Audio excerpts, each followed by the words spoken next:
Jalaluddin Rumi বলছেন, জগৎবাসী তোমরা চেয়ে দেখো আল্লাহ রাব্বুল আলামিন আল্লাহর ওলিদের দরবারগুলোকে কিভাবে আলোকিত করে রেখেছে। সুবহানাল্লাহ। এই আলো কোনো দুনিয়াবি আলো নয়, এটা আল্লাহর নূরের তাজাল্লির আলো। সুবহানাল্লাহ। এখানে গেলে মানুষের অন্ধকার দিল পরিবর্তন হয়ে যায়, আলোকিত হয়ে যায়, তাদের অন্তরে আল্লাহ আল্লাহ রসুলের মহাব্বত পয়দা হয়ে যায়। সুবহানাল্লাহ। ফাহিশা দূর হয়ে যায়। সত্যিকার হক্কানি ওলামায়ে কেরাম পীর মাশায়েখদের সোহবতে আসলে মানুষ যতই খারাপ হোক সে সঠিক পথে চলে আসতে বাধ্য হয়। সুবহানাল্লাহ। এই যে আল্লাহ রাব্বুল আলামিন তাকে হেদায়েত দান করে। হেদায়েতের মালিক কে? আল্লাহ। আল্লাহ পাক যাদের উপর রাজি খুশি হয় তাদের মাধ্যমেই হেদায়েত মানুষ হয়ে যায়, তাদের কাছে আসলে হয়ে যায়। সুবহানাল্লাহ। এই জন্য যারা আল্লাহর ওলিদের সাথে মহাব্বত রাখবে, হুব্বে দরবে শাকালিদ জান্নাতাস, উনি বলছেন তাদের জন্য জান্নাতের ফয়সালা আল্লাহ করে দিবেন। সুবহানাল্লাহ। দুশমনে ঈসা হাযায়ে লানাতাস, যারা দুশমনি করবে আল্লাহর ওলিদের সাথে তাদের জন্য আল্লাহর লাহানত, নাউযুবিল্লাহ বলেন।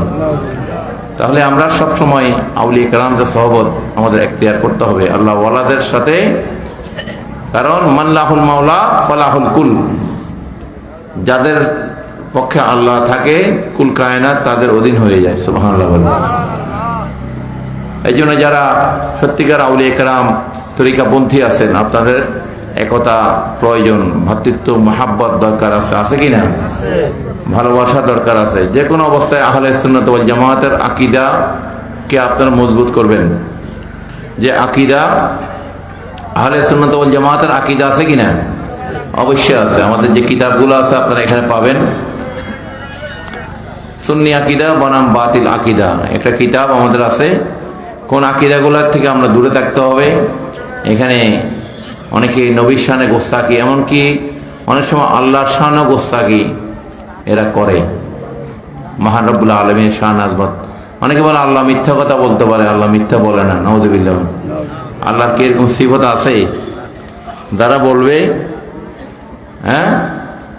তাদেরকে আমরা কি মনে করব? কারণ মহান রব্বুল আলামিনের শানে ওইরকম কোনো কথা ব্যবহার করা যাবে না, চিন্তাও করা যাবে না। এখানে আমাদের আদবের নজর, ইমানের নজর লাগবে, লাগবে কিনা? ভালোবাসার নজর লাগবে। বেআদবের নজর যদি থাকে, চিন্তা থাকলে ইমান থাকবে? বা আদব খুশনসিব, বেআদব বদনসিব।